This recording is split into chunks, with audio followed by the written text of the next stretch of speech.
On s'entendait de notre père et mère le lendemain matin ne pouvait pas dire qu'elle avait été désabusée.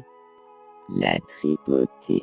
Mère sans aucune restriction, elle passait à la casserole, jamais elle ne pensa à s'en retourner. Pendez les hauts et courts. Expression courante. Les sorcières, les voleurs et les loups partagent la potence à défaut de la pitance. Pendez les hauts et courts. Bien souvent cela leur pend au nez, mais encore.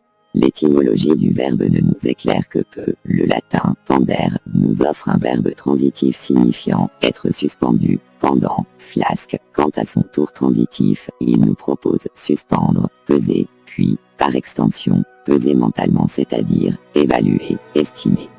Ce dernier sens a été supplanté par « pensard ». Ainsi dès le XIIe siècle, il désigne être suspendu par le haut. On découvre les expressions « pendre devant » qui devient « pendre au nez ». C'est au XVIIe siècle que l'on décèle les premières apparitions de l'expression « pendez les hauts et courts ».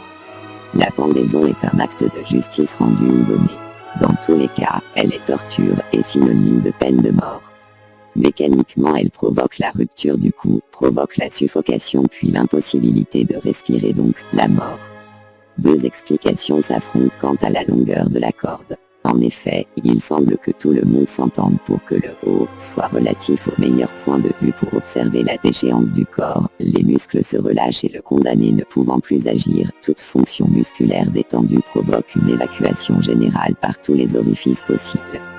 Gageons qu'un tel spectacle en réjouissait plus d'un. Toutefois, la cruauté ne trouve son équilibre que dans la pudibonderie, semble-t-il. Ainsi, alors que l'on observait une telle inconvenance sur les corps nus suspendus, on décida de les vêtir ou de les émasculer. À présent que le menu est énoncé, on peut soulever le problème du court.